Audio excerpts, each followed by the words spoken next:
Bueno, buenas tardes, ¿cómo estamos? Damos inicio a este espacio que hemos armado en la Comisión 4, una especie de conversatorio virtual para hablar algo más de la Unidad 5. Están conmigo Wenceslao Argiró, Catalina de la Torre, Emilio Martinetti, todos integrantes del equipo de la Comisión 4 de Teoría del Estado. Y a nosotros se nos ocurrió esta idea, ¿no? De generar un espacio así virtual, como si estuviéramos, nos imaginemos en un bar y así en una cosa muy informal de viernes a la tarde, poder hablar de un texto que nosotros cuando lo armamos el nuevo programa lo hemos pensado este, al texto de Da Silveira, de este texto vamos a hablar en este espacio. Lo hemos pensado cuando hemos trabajado en el equipo, como equipo de toda la cátedra en la discusión del nuevo programa, pensamos incorporar este texto, un texto que van a ver luego en la unidad 7 de Horacio González, vinculado a la vida de Carlos Marx, eh, y así otros que se van a ir incorporando. Lo hemos pensado como textos que son como de fácil lectura, de excelente difusión, ¿no? Un texto que se abre, lo conversábamos recién entre todos acá, que nos gusta Da Silveira porque es un texto que inmediatamente va generando como líneas para ir como discutiendo, ¿no? Entonces, nos ubiquemos básicamente en dónde estamos parados en el cursado. Nosotros, el día martes pasado se subió la clase correspondiente a la unidad número 5, que da como continuidad al módulo de la historia de la filosofía política. Esto había tenido una clase de la unidad 4 y sus actividades en cada una de las aulas, donde habíamos planteado toda esta cuestión bien epistemológica y bien de historia de la filosofía política, del eurocentrismo y la mirada de la neocolonialidad o de la colonialidad del poder, una mirada como muy latinoamericana del modo de interpretar la historia de la filosofía política. Eso se agotó un poco en la unidad 4 y en esta unidad, que es la unidad 5, y tanto por esta unidad 5 como por las 6 y las 7, la idea es que nuestros estudiantes empiecen a generar un tránsito como cronológico de la historia de la filosofía política, donde nos retrotraemos a la Grecia clásica, ¿no? A la esplendorosa Atenas gloriosa de ese mal denominado siglo V, porque bueno, saben que en realidad, digamos, son como, diría Ausban, esos siglos cortos,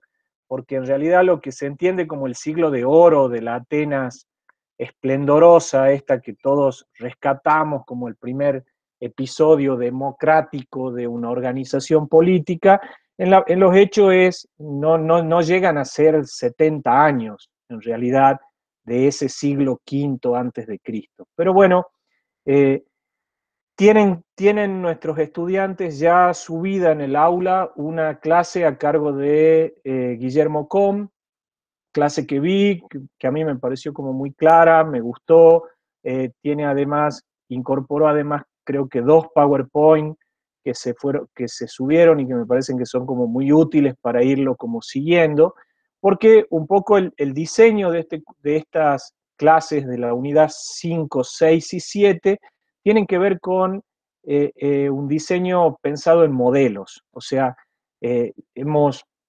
estamos siempre convencidos de que pedagógicamente es mucho más claro hablar de modelos y dentro del modelo agrupar autores y una mentalidad de época. Y entonces, digamos, esta unidad 5 va en realidad a trabajar el modelo antiguo y va a empezar a llevarlos hacia el modelo del medioevo o de la Edad Media. Entonces, todo eso está como muy trabajado por Guillermo Com, insisto, en las clases que ya están subidas, y a nosotros nos pareció como un espacio así bien lindo de que entre todos conversemos en esta versión que va a aparecer luego grabada en el aula acerca del texto de Da Silveira. Breve referencia, Da Silveira es un profesor uruguayo, eh, tiene impresionante experiencia y les diría que es casi como su tema de estudio, la historia de la filosofía política antigua, esencialmente, pero hace un recorrido en sus obras por toda la historia de la filosofía política, pero y además parado siempre desde la idea de un intelectual que va a buscar generar espacios de difusión. O sea, es un intelectual que en ese sentido les hace va a intentar con un texto muy didáctico, muy claro, casi reconstruir técnicamente historias, relatos acerca de estos filósofos. Y en este caso vamos a trabajar ese texto que elegimos de por qué mataron a Sócrates, ¿no? Entonces, Da Silveira empieza diciendo que no es imprescindible ser aburrido para ser serio en términos de historia de la filosofía política y que la filosofía política puede hacer pasar a un estudiante, a un lector, bueno, buenos momentos, ¿no? Buenos momentos porque termina siendo de una lectura divertida, este relato que hace este uruguayo de cómo fue el mundo que terminó juzgando a Sócrates, ¿sí? No sé, me van interrumpiendo si quieren ir diciendo algo con total libertad, como si esto, insisto, fuera un café. Sí, Fernando, hay una pequeña cosita que a propósito del objetivo del libro, tal como lo plantea ahí la Silvera en la presentación, esta cuestión de, de difusión que tiene él a través de la humanización de estos personajes, de estos hombres, de estas mujeres que son conocidos por su obra, obviamente, pero que tenían una vida paralela. Pero no para caer en la cuestión esta de la intriga, ni siquiera de la de las intimidades que pueden resultar por ahí atractivas desde el punto de vista de la curiosidad, sino también como para ahí que eso no nos permita ir viendo de otra manera el contexto, o sea, el mundo que vivían, y a través de eso interpretar su obra con esa ventaja, o sea, con esa ventaja de conocer más el contexto. Y también humanizarlo. Yo siempre viene a la cabeza una frase de una docente que se llama Maga Bravernik, que decía que se cuestionaba la existencia de Kelsen, como que jugaba con que Kelsen no había existido, decía que se lo imaginaba Kelsen tomando en Viena, tomando jugo de piedra y comiendo galletitas de mármol. Decía, no, no puede ser así, dice, o sea, Kelsen era una persona, dice, y hay que ver que tiene esa persona porque seguramente nos va a enriquecer nuestra mirada de ese mundo helénico y de esa manera, sin entrar en la complejidad de una lectura esotérica de cada autor y exhaustiva de cada punto de su vida, pero nos va a dar como un contexto que nos va a permitir interpretar con más riqueza su obra también. Creo que a eso básicamente lo que apunta. Coincido, sí, está muy bien. Es como un buen punto de inicio. Y ahí Da Silveira dice, en una cosa como muy disparadora del texto, empieza diciendo, bueno, el asesinato de Sócrates es, y esto es un término como muy tucumano, ¿no? Es insólito, dice, es insólito cómo se termina asesinando a Sócrates, dice. Es insólito, pero por varias razones, razones que incluso él empieza diciendo que se contradicen entre sí las razones, pero, a ver, de mínima, dos cuestiones por las cuales el asesinato de Sócrates nos puede aparecer hoy como un dato insólito.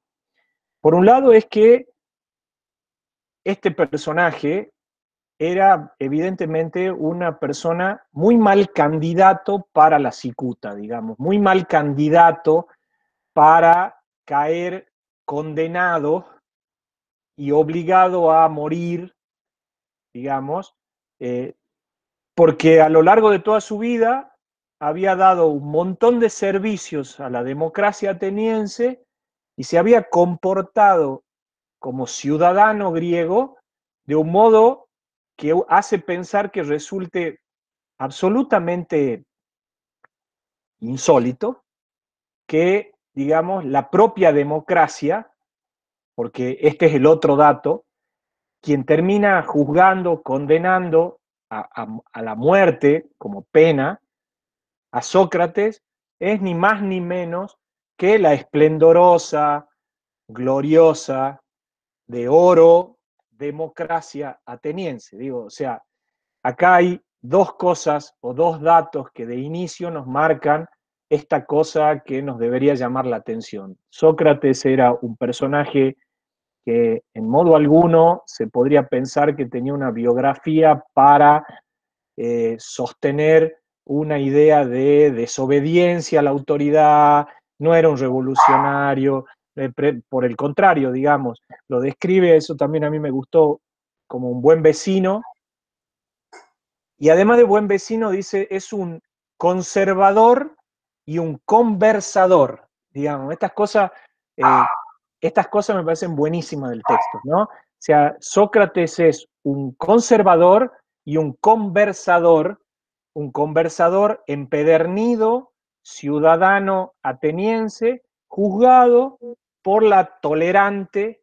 democracia griega, ¿no? Entonces, esto nos lleva a dos preguntas claves del texto, y ahí te doy la palabra, Cata, digamos, que tiene que ver, ¿por qué entonces, qué es lo que pasó, o cuáles son las razones por las cuales una sociedad termina llevando a juicio, una sociedad caracterizada y reconocida a lo largo de la historia de la filosofía política como una sociedad tolerante, la más tolerante del mundo antiguo, termina llevando a juicio y condenando a un ciudadano conservador, conversador, buen vecino. ¿Y por qué, la segunda pregunta, por qué Sócrates acepta casi pasivamente, irremediablemente, así acepta esa condena sin, casi digamos, sin ensayar ningún tipo de respuesta? Vamos a ver cómo eso se da en la descripción que hace del juicio, y estas, dices Da Silveira, y ahí te doy, Cata, la palabra, que son como preguntas y respuestas que se deberían oponer, ¿no? Digamos, ahí hay un dato que nos cierra, algo no está bien. Sí, a mí lo que me llamó fuertemente la atención es cómo empieza Silveira el texto y que nunca lo había pensado así. Pasaron más de 2000 años del asesinato de Sócrates y lo tomamos como con una liviandad y puedo decir, en realidad 2500. Sí. Fue insólito. 2500. Fue insólito.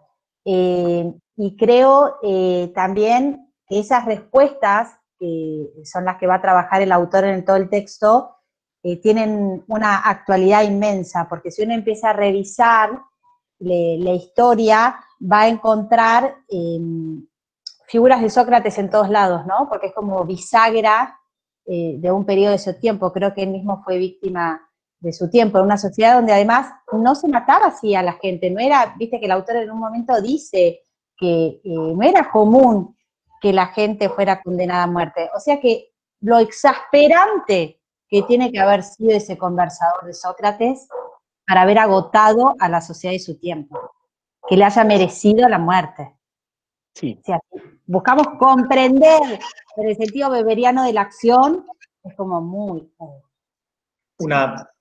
Una pequeña, coincido totalmente, Cata, y una pequeña, por ahí, apreciación que creo que lleva a ser más llamativo esto que vos decís, que esto de que no era frecuente, no es que estábamos en la Bastilla, en un proceso en el cual se decapitaba gente constantemente en aras de una revolución o de una contrarrevolución, donde lamentablemente se vio que era más común eso en algunos episodios históricos, sino que incluso el argumento de Sócrates, y esto es lo que vamos a desarrollar después, pero vamos adelantando algo, era en defensa del régimen. Según él, su argumento era en defensa del régimen. O sea, contrariamente a lo que posiblemente se daba en los supuestos estos de decisiones tan terminantes como la ejecución de una persona. O sea, era contrario a esto, no estaba en contra del régimen, sino que decía, no, como yo realmente estoy vinculado a este régimen, como realmente creo en esto, es que sostengo esto. Entonces lo hace más llamativo aún, porque parece como un auto boicot, pero en pos de quienes lo juzgan. Sí, esto que voy a decir ahora, nosotros en las clases presenciales que tanto extrañamos, al menos hablo en persona, creo que es la sensación de todos, pero bueno, en las clases presenciales nosotros normalmente nos tomamos unos minutos cuando empezamos esta clase para tratar de poner al estudiante en, como decía recién Cata, ¿no? Digo, en acción, en términos weberianos, pero también en una ubicación tempo-espacial. Entonces, ahí viene ese trabajo que hacemos por 5 o 10 minutos en el aula, donde le preguntamos a los estudiantes qué come o qué comía un griego del siglo V, cómo imagina su ciudad, cómo imaginan Atenas, cómo imaginan geográficamente Esparta, qué piensan, qué cantidad de ciudadanos tenían, cómo eran sus habitantes, cómo era su organización política.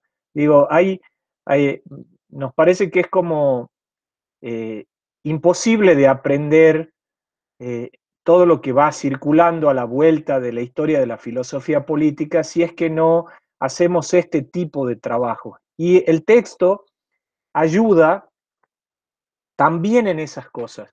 Cuenta Da Silveira que Atenas es, al momento del juzgamiento de Sócrates, es de hecho la ciudad más importante de una liga de ciudades griegas. Atenas es, hagamos de cuenta, la metrópoli, la capital de un conglomerado de ciudades que están unidas, digamos, en términos de defensa militar, esencialmente. Atenas es una ciudad, al momento de lo que estamos contando, de 100.000 habitantes aproximadamente. Hay toda una discusión historiográfica sobre estos números, pero convengamos que más o menos estamos hablando de una dimensión de una ciudad de 100.000 habitantes, de los cuales aproximadamente un tercio de esos habitantes son ciudadanos. La categoría de ciudadanos es una categoría que el mundo griego va a ir como reformando a la par de sus avances en términos políticos. La ciudadanía política en Grecia va a sufrir mutaciones a lo largo del tiempo, a la par de una modificación de todo su sistema electoral, y en esto, digamos, veía con atención estos días la elección de Estados Unidos, bueno, el desaguisado de la elección de Estados Unidos y todas las complejidades que tiene estos sistemas electorales. Bueno, Clístenes, Pericles, Solón, no tanto Pericles, sino Clístenes y Solón van a generar una serie de modificaciones electorales en esa ciudad, Atenas, de tal forma de generar una modificación de la estructura de demos y va a generar una democratización del régimen político. Y entonces, Atenas es una ciudad de aproximadamente 100.000 habitantes, de los cuales un tercio, algo así de 30.000, son ciudadanos. La condición de ciudadano varón te permite acceder a la asamblea, acceder a la mayoría de los cargos públicos que se obtienen por sorteo. El texto cuenta cómo Sócrates, en realidad, por sorteo, le tocó la desgraciada fortuna de tener que de constituirse en juez, en magistrado, dice el texto, por sorteo, en ocasión de, como vecino y como ciudadano, le toca juzgar una situación a partir de una suerte de rotura de unas imágenes sagradas de Grecia, unos años antes en el que él es juzgado. Entonces, Atenas es una ciudad que tiene un puerto, va a tener en todo momento de esta vida esplendorosa que nosotros rescatamos, va a tener así como un contrapunto muy fuerte con otra ciudad griega, que es Esparta. Contarles que las diferencias con Esparta son de todo tipo, pero esencialmente hay una diferencia muy fuerte en orden a lo geográfico.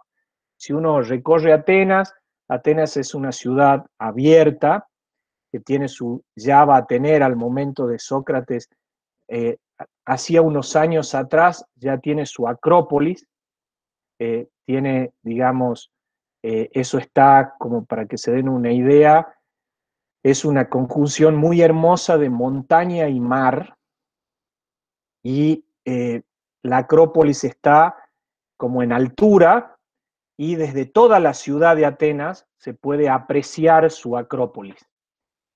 Es un incesante movimiento de puerto, mercados, baños públicos, espacios públicos, enormes espacios públicos, una asamblea que es el lugar deliberativo por excelencia, donde se resuelven la gran mayoría de las cuestiones de la ciudad.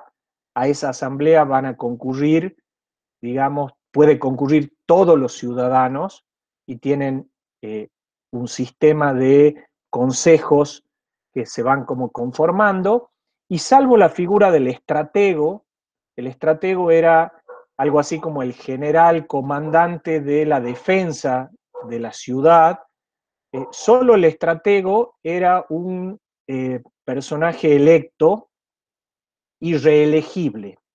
A tal nivel era reelegible que Pericles es el gran estratego de la Atenas esplendorosa, Pericles es reelecto 13 veces. Duraban un año la condición de estratego y Pericles, durante 13 años de estos esplendorosos 70 años de la maravillosa Grecia, durante 13 es gobernada como estratego por, reelecto una y otra vez, Pericles.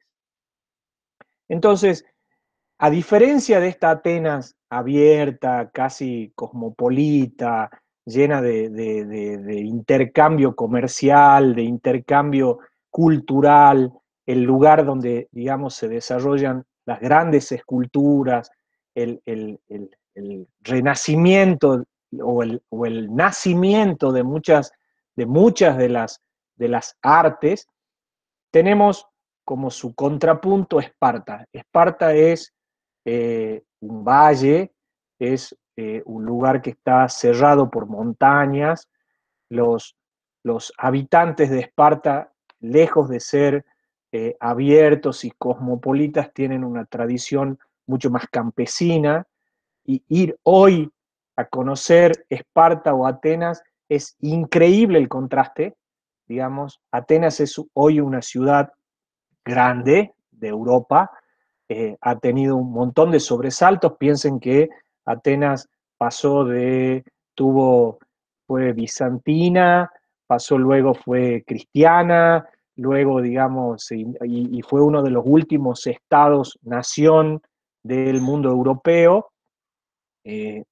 Hoy para nada integra, le diría, un estado-nación poderoso de Europa, pero sin embargo no deja de ser una capital europea de renombre, muy hermosa por todos estos monumentos que todavía tiene, e ir a Esparta hoy es como, en serio, visitar una ciudad rural. No quedan ni ruinas de lo que fue Esparta. Es algo impresionante de ver, pero en ese momento eran dos potentes ciudades con un nivel de población, como insisto, muy alto para la época. Decir que hay ciudades de 100.000 habitantes en el mundo del siglo V antes de Cristo es hablar de una gran ciudad, de una polis, que es una cosmópolis, digamos, que es una ciudad muy grande. En ese mundo ateniense, se adquiría la ciudadanía plena, y esto lo cuenta Da Silveira, a los 30 años, luego de un tránsito que va desde tertulias, gimnasio. En el gimnasio adquieren los ciudadanos griegos las condiciones más bien en orden a lo militar, y la asamblea. Digo, hay un ejercicio de ciudadanía que es ir a la asamblea a debatir las cosas de la ciudad. Entonces, a los 30 años, un griego ciudadano adquiere la condición de ciudadano pleno e, insisto, se somete a sorteos para ejercer los diferentes cargos públicos, ¿no? O sea, se es policía por sorteo, se es control de aduana por sorteo, esto lo cuenta el texto, se es juez por sorteo. Los jueces son jurados, es decir, no hay una jerarquía de juez, no hay una función de juez, en realidad se constituyen en una suerte de jurados, una X cantidad de jurados que salen por sorteo, e insisto, desde la policía, el servicio de salud, el servicio de limpieza del espacio público, todo es por sorteo, salvo estos estrategos. Entonces, me parecía que en ese sentido el texto también es como muy lindo, porque les va como contando esto que es como la ubicación tempo-espacial de lo que era esa Atenas. Cuenta, y ahí les doy la palabra, pero bueno, cuenta que Sócrates es un ciudadano de la más pura estirpe, digamos, del mundo griego, hijo de una partera, lo considera Da Silveira un ciudadano que tiene todos los bemoles para ser ciudadano, pero que en términos económicos o socioeconómicos pertenece como a la clase pobre de la ciudadanía griega, y lo describe como un personaje encantador, un tipo que le gusta conversar, que sale a la calle. Piensen que en Grecia se conversa mucho porque, entre otras cosas, el clima lo permite.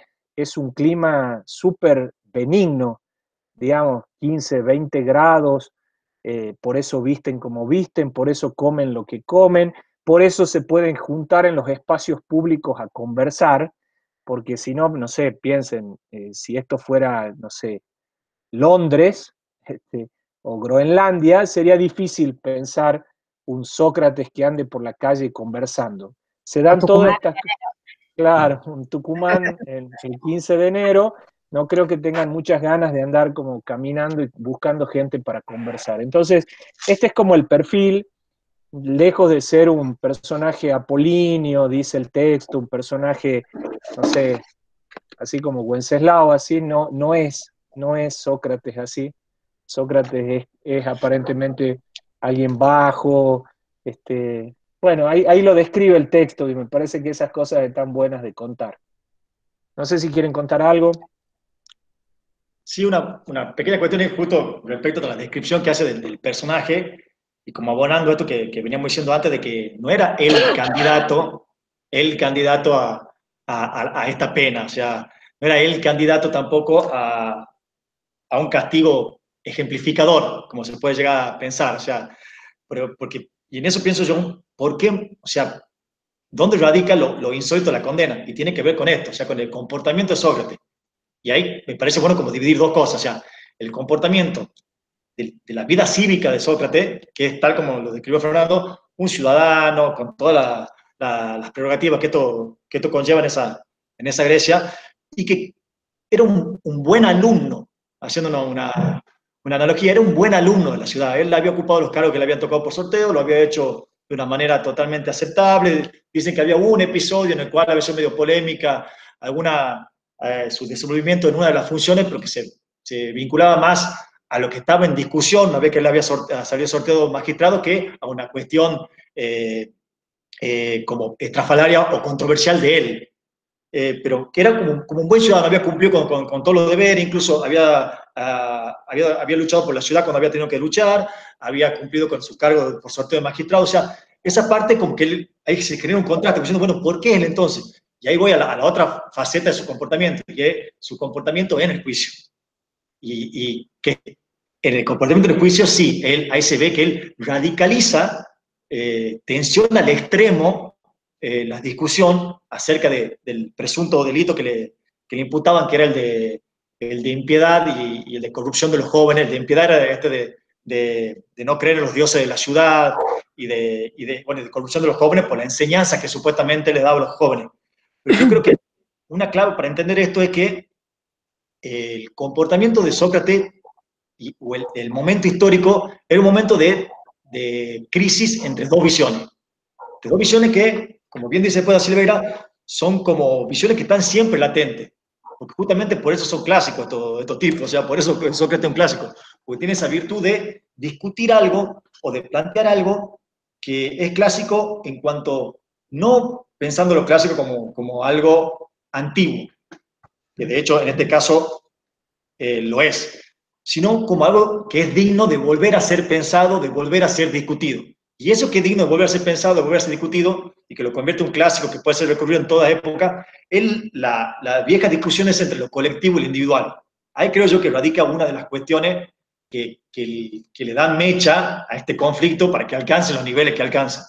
Y es que Sócrates, por un lado, era este buen ciudadano, como dice en varios pasajes del texto, un ateniense de pura cepa, que respetaba las tradiciones vinculadas al manera de desenvolverse la organización de la ciudad, a la manera de comportarse como un ciudadano ateniense, incluso en este ejemplo que parece como radical, pero que en esa época era más cotidiano, de luchar, de empuñar la espada y arriesgar la vida por la ciudad. Entonces, por ese lado era como el buen alumno de la ciudad, pero por otro lado, en su conversación con los jóvenes, en estas charlas que tenía que decir ahí en la calle, lo que él hacía, por otro lado, era incentivar algo que estaba más vinculado a lo individual.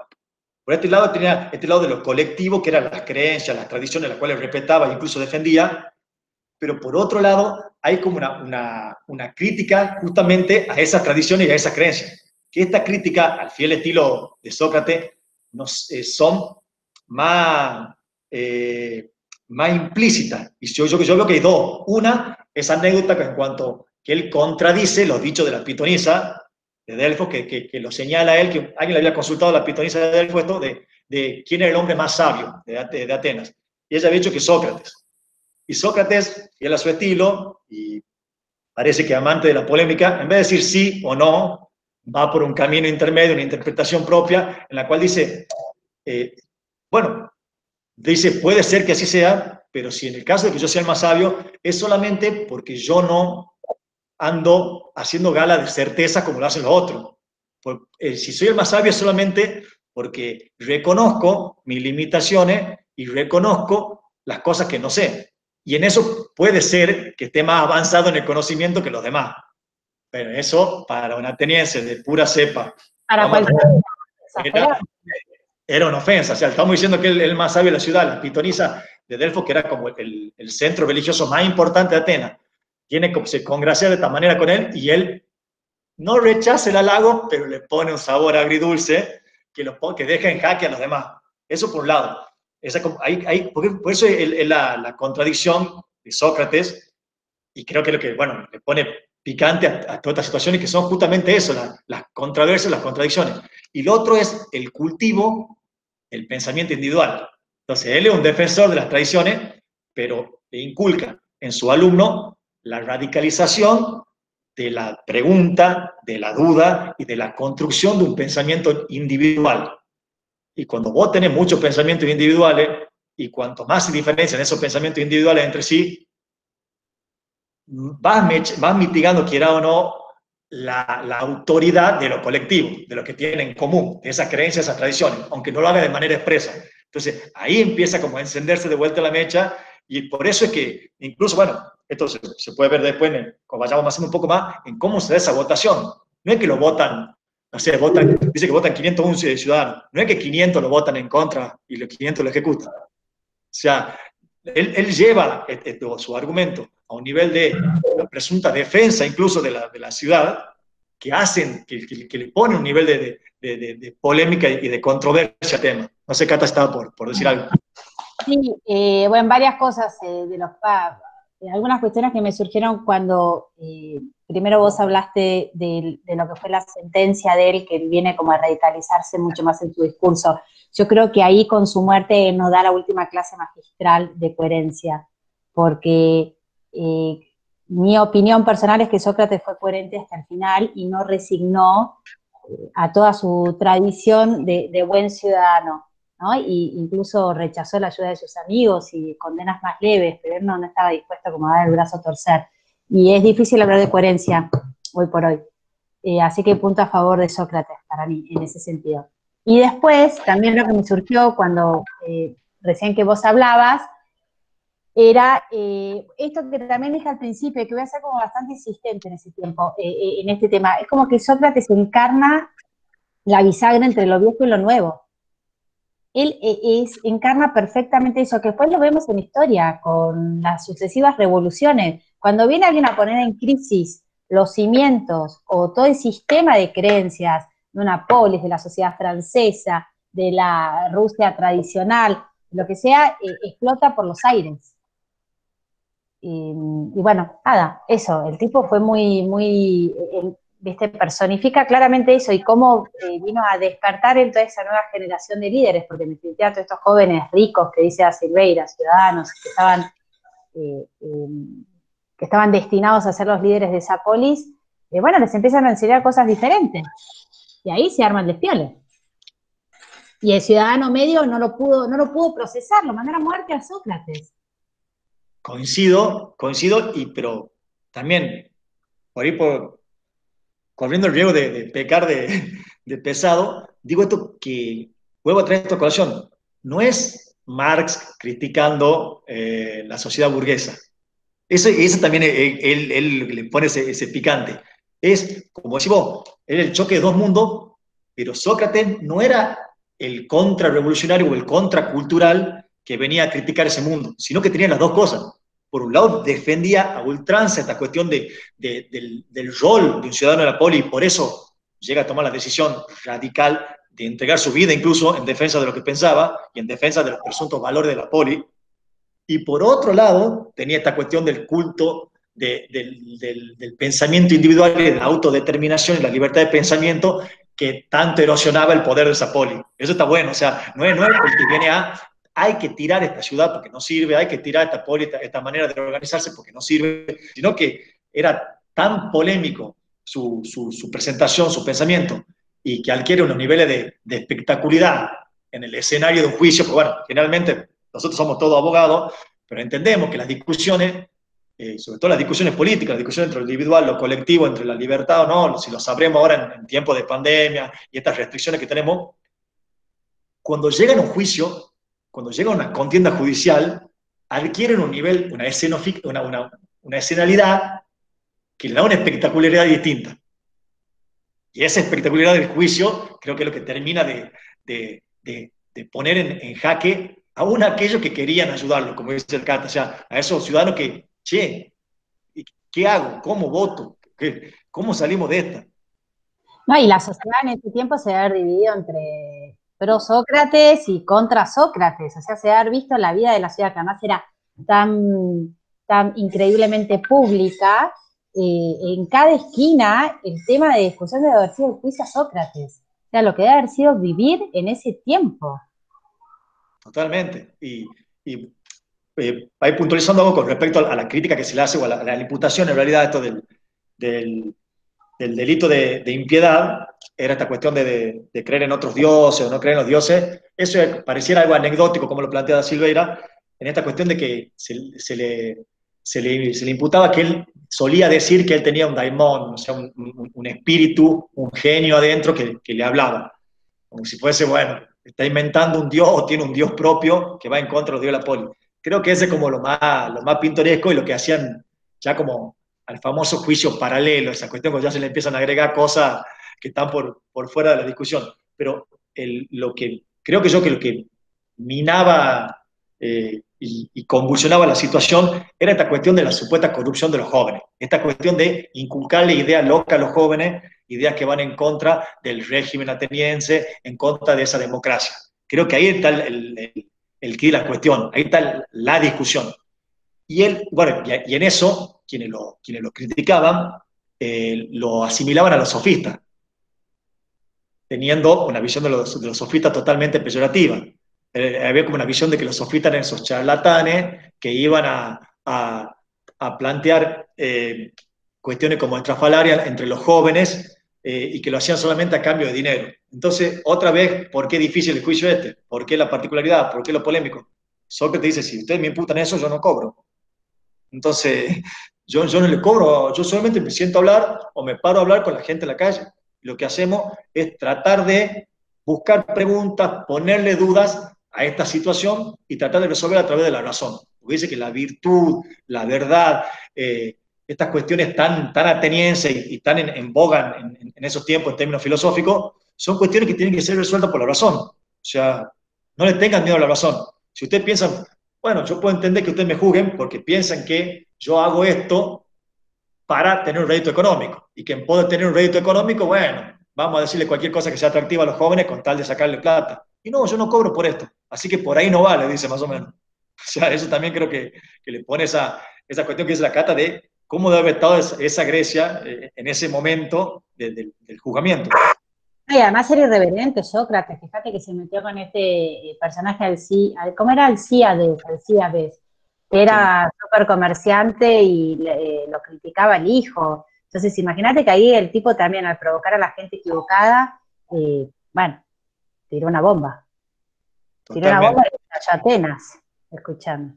Y conocí a Anito, que dice que le hacía la crítica esta que, con respecto a cómo criar a su hijo. Bueno, imagínense lo sensible que puede ser eso para un padre, pero son como cuestiones que se van sumando. Y con respecto puntualmente a la votación, hay una votación, hay dos votaciones en ese juicio. O sea, una votación para establecer la culpabilidad o no. Ajá, sí. Como Sócrates no niega los cargos, otra cuestión, porque podía negarlo, podía decir, no, sí, es así, yo dije esto, sostengo esto, y es por esto. Es en pos de la polis. Él cuando van a votar acerca de la culpabilidad o no de él, la votación es re pareja. Como decíamos, eran 501, y si mal no recuerdo, votan 300 a favor de la culpabilidad y 180, algo así por ahí, en contra. Y después hay una segunda votación con respecto a la pena que le corresponde.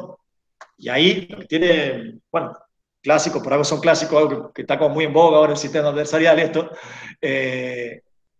Cada una de las partes proponía una pena. Sócrates decía, bueno, si me condenan, la pena que me corresponde a mí es la de ser tratado como un héroe de las Olimpiadas, que en Grecia equivaldría a ser un rockstar, o sea, que me traten como Messi, más o menos, o sea, porque el que ganaba la Olimpiada se los mantenía de por vida, se le daba una vivienda en un edificio público, o sea, eran tratados como héroes de la ciudad. Entonces dice, eso creo que es el pago que me tiene que hacer la ciudad por mi comportamiento que no niego. Y por el otro lado, los otros proponen la pena más drástica, o sea, la muerte. No, hay que ejecutarlo. No hay que decir que hay que ponerlo prisionero, hay que quitarle los bienes, no, hay que ejecutarlo. Entonces, tensionan tanto los extremos, pero los tensiona Sócrates, porque si Sócrates decía, no, me tendrían que dar como pago por mi defensa de mi ideales y cooperativamente los ideales de la poli, me tendrían que absolver o me tendrían que dar un trato de un ciudadano ilustre. No, bueno, él va a los héroes de la Olimpiada. Entonces, tensiona los extremos a nivel de que termina inclinando a algunas personas que por ahí que estaban en el medio, termina inclinándolo a la pena condenatoria, que era la ejecución, porque es tan radicalizado el trato que él plantea para sí, por su supuesta defensa y su supuesta integridad. No sé, Cata, si...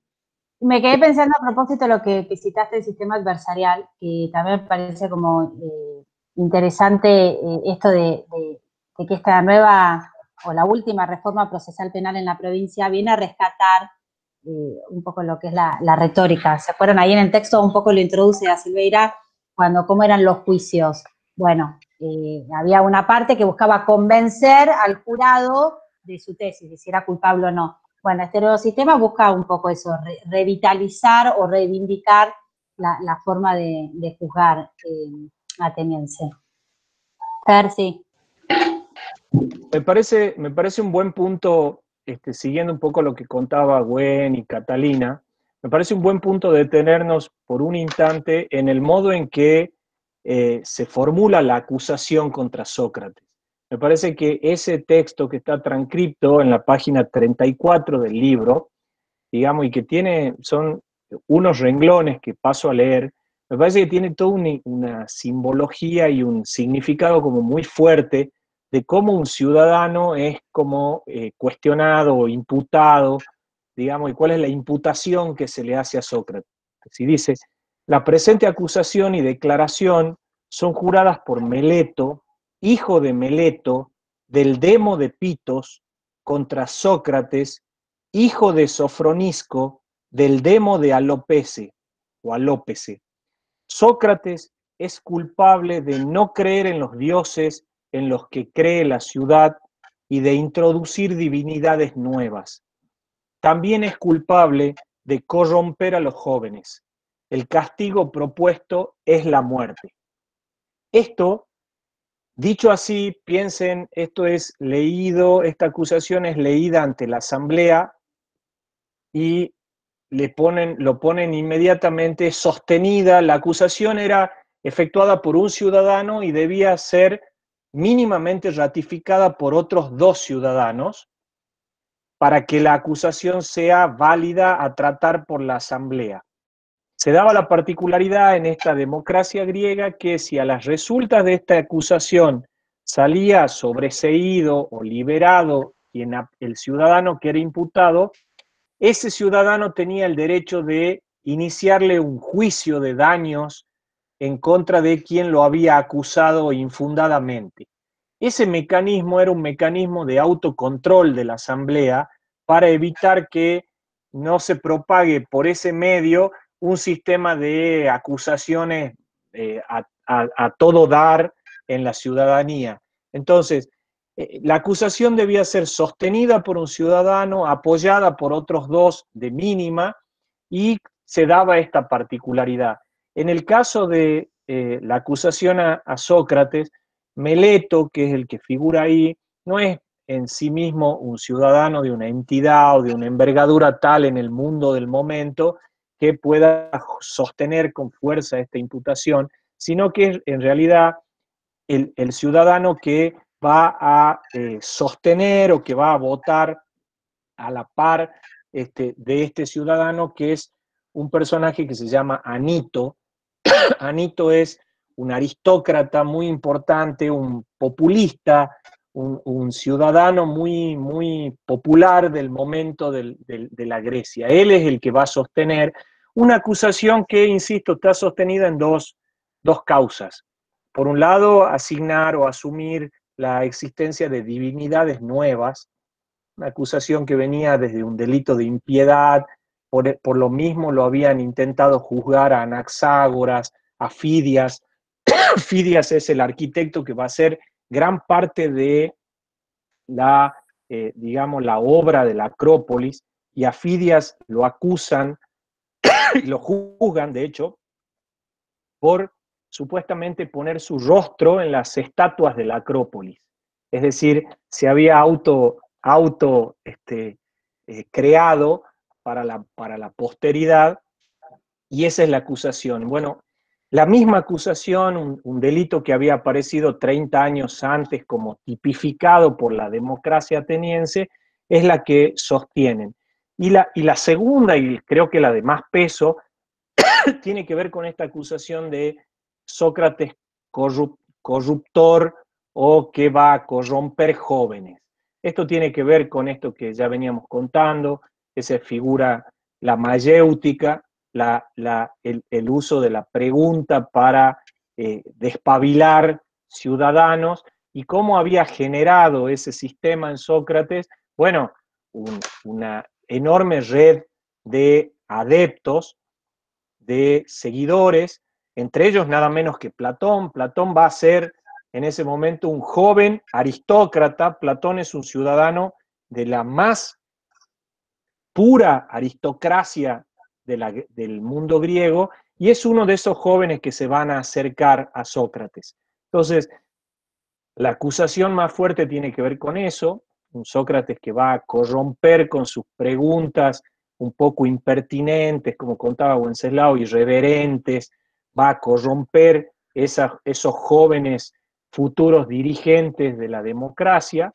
Entonces se produce todo este juicio que les contaba Cata, ¿no? Con algunas reminiscencias, con alguna actualidad, con el nuevo Código de Tucumán y demás, y se produce esto donde él en realidad el sistema tenía un doble sistema de votación, o sea, primero se votaba, la asamblea votaba si era culpable o no, digamos, esta es la primera votación, y en una segunda votación, para el caso que la asamblea por un número mayor de votantes diga que es culpable, cada uno de las partes, es decir, imputado y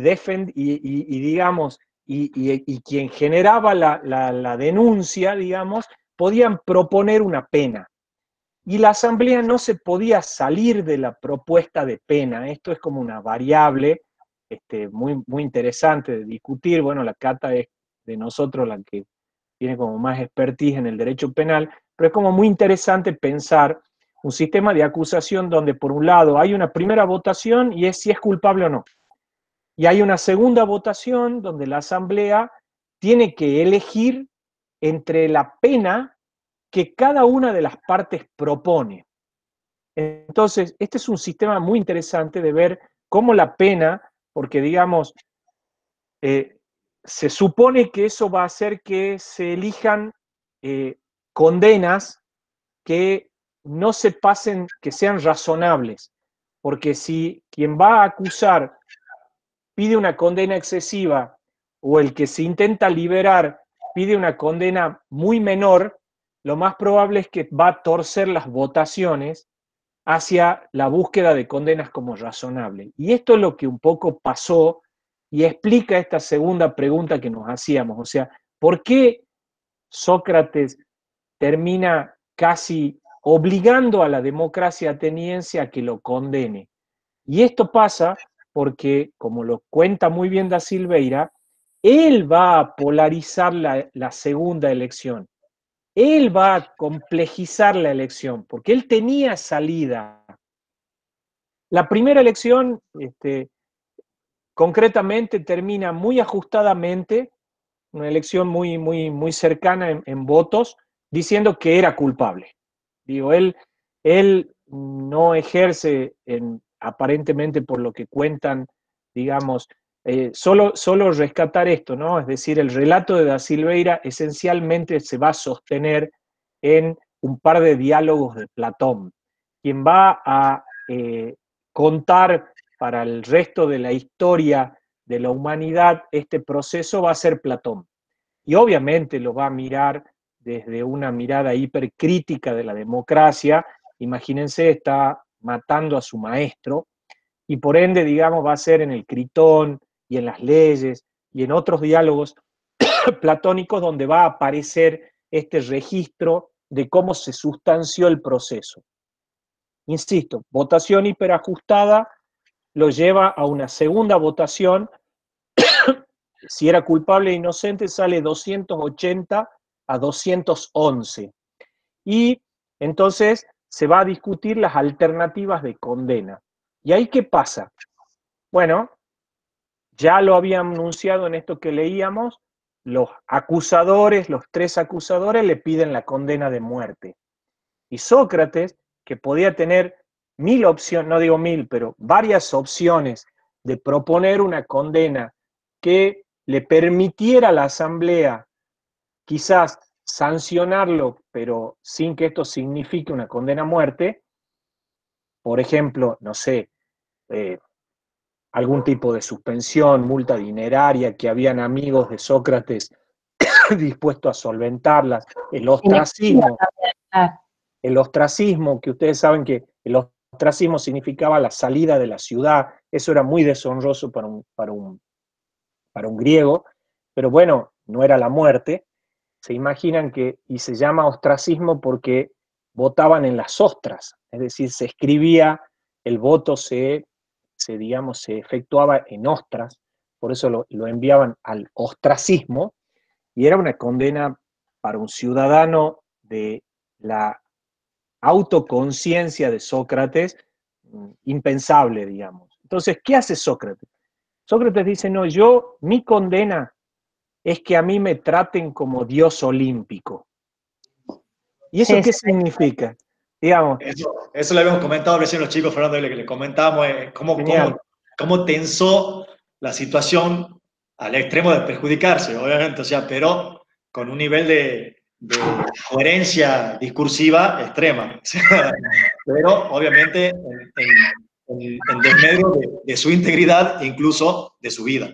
Eso le contamos recién cómo había llevado al extremo a aquellos porque incluso la primera votación, aquella que respecta a la culpabilidad o no de él, fue pareja. Pero en la segunda, en la cual tiene que poner la pena, hacer tan extrema la pena que él plantea, de un trato pero tan especial, tan divino, justamente esto de los dioses de Olimpo para él, termina inclinando a los indecisos, como suele decirse en la encuesta de intención de voto, hacia la otra pena. Así es. Creo que con este relato un poco terminamos de contar el artículo que le proponíamos de lectura. A mí me Sí, una parece... cosa, perdón, que no Sí, dijimos diga. que también me parece importante como otra enseñanza de todo este relato y que lo nombra Silveira al final, es la necesidad de limitar este rol de las mayorías, ¿no? De ponerle frenos. ¿Sabes? Como el ejemplo pragmático de cómo frenar la turba y bueno, lo que algunos autores pues van a llamar la tiranía de las mayorías. Está muy bien. Y creo que lo que quedaría por hilar para los estudiantes que vuelvan al texto y a la clase de Guillermo Com, es que, digamos, pensar que esto que planteábamos, Platón y Aristóteles, que son como los continuadores, los grandes filósofos del mundo griego, son básicamente dos muy malos difusores de esa democracia. Es decir, Platón y Aristóteles, perdón, van a vivir la post-pandemia, la post-democracia, ¿no? Van a vivir el post-siglo de oro y de hecho van a tener una mirada totalmente crítica, muy crítica, sobre todo Platón, muy crítica de ese mundo, de pensar que la democracia en realidad le había asignado el gobierno de la ciudad a gente que no tenía, digamos, las condiciones intelectuales ni la moderación para realmente gobernar la ciudad, y de ahí viene esta teoría de sus dos, digamos, almas, y toda esa construcción, perdón, que está bueno pensar Platón y Aristóteles como, insisto, muy malos propagandistas de esa democracia. Entonces, un poco como el hilo, dejarles puesto a nuestros estudiantes que el hilo va medio por ahí, la mirada de la muerte de Sócrates es un duro golpe para estos filósofos que van a tener, por supuesto, una mirada como muy crítica de esa democracia. El Sí, texto a mí me gustó mucho y bueno, los dejo ahí que vayan cerrando ustedes. Fer, una última cuestión ahí vinculada también a- para no caer solamente en lo interesante del hecho, de la vida de Sócrates, sino de tratar de extraer algunas cuestiones que tienen que ver justamente con este modelo del neutralismo antiguo, medieval, es pensar qué cuestiones, qué discusiones acerca de la virtud, los valores de la polis, los objetivos de una forma de organización están presentes en este relato y cómo son coincidentes, con sus matices, pero coincidentes en Platón, en Aristóteles, esta visión del objetivo de la forma de organización. ¿Cuál es el objetivo de la forma de organización que postulan Platón y Aristóteles? Les dejo la pregunta ahí a los chicos, que tiene de coincidencia en eso. ¿Y cuál es el margen de acción que tiene el hombre con respecto a la construcción de esa forma de gobierno? ¿Qué potencialidad tiene el hombre? Ahí hay una cuestión y ahí está el choque entre dos mundos, creo yo, de cierto determinismo o cierto componente de restricción que está dado por el azar, por la divinidad, este mundo, que lo que hacía Luis Guillermo en la clase, también esta cuestión del pensamiento mítico, mágico, religioso, que se metía y se colaba en las discusiones totalmente mundanas como ser la vida de Sócrates. Una cosa que le imputaban era que creía en otros dioses. Entonces, ¿cómo? Ahí te empieza a mostrar cómo en un juicio público, en una democracia que que hacía gala de su razonabilidad en cuanto a la aplicabilidad de las normas, termina metiéndose algo vinculado a los dioses. Esto nos muestra mucho ese modelo, esa visión de lo mítico muy metido en la diaria, en la diaria incluso de las cuestiones públicas. Entonces, ¿cómo Bueno, esa... Y por último, una cosa que siempre suelo repetir yo al alumno en la clase, que es una frase ahí de Unamuno, que él dice siempre, dice, para novedades los clásicos. Y eso me parece que está muy bueno. ¿En qué sentido? No porque esto hayan dado la última palabra con respecto a estas discusiones, pero sí porque si son cuestiones que son dignas de ser discutidas actualmente o que se apegan a las discusiones actuales y que algo hay que podemos sacar de acá, ya sea para ponderarla, para desecharla, pero son clásicos en cuanto son dignos de ser leídos en cualquier tiempo. Entonces, para estas discusiones novedosas, en realidad, para estas discusiones actuales, que de novedosa no tienen mucho, siempre está bueno dar una mirada a los clásicos, porque algo han dicho de eso, porque son actuales, porque están vinculadas a cosas intrínsecas del ser humano. Por eso son actuales la discusión y por eso se repiten. Y si se repiten y está vinculado a algo intrínseco, algo habrán dicho otras personas en estos 2000, 3000 o 500 años de historia. Bueno, dicen que para tomar buenas decisiones hay que conocer el pasado. Y estamos en un tiempo, ¿no?, de bisagra. Así que capaz que ya está como muy oportuno leer a estos pensadores. Y vos, bueno, hablaste de, bueno, y Fer también, viste, de Aristóteles y de lo que es congeniar dos mundos, la misticidad. Bueno, lean también el relato sobre Tomás porque es espectacular. Y es otro personaje también de su tiempo, bisagra, que hoy lo tenemos como un superdocto, pero fue muy discriminado, muy atacado en su tiempo como Sócrates, así que también bien vale la pena detenerse y leerlo un poquito, que también es parte de la unidad 5. Fer, saca tu micrófono. Sí, perdón. Excelente todo. Nos vemos. Sé que empieza en un ratito el foro. Vamos a avanzar y el pedido es a los estudiantes que nos vean a no decaer en la actividad y en el cursado, porque la sensación es estamos a, no sé, a 20 días, 25 días del examen, y creo que la única estrategia, como diría Pericles, la única estrategia para ganar este cursado es el estudio como diario, ¿no? Sistemático y semana a semana de las clases que vamos subiendo. Así que quedan los foros abiertos, quedan los espacios del aula para cualquier consulta y bueno, creo que salió muy lindo esto.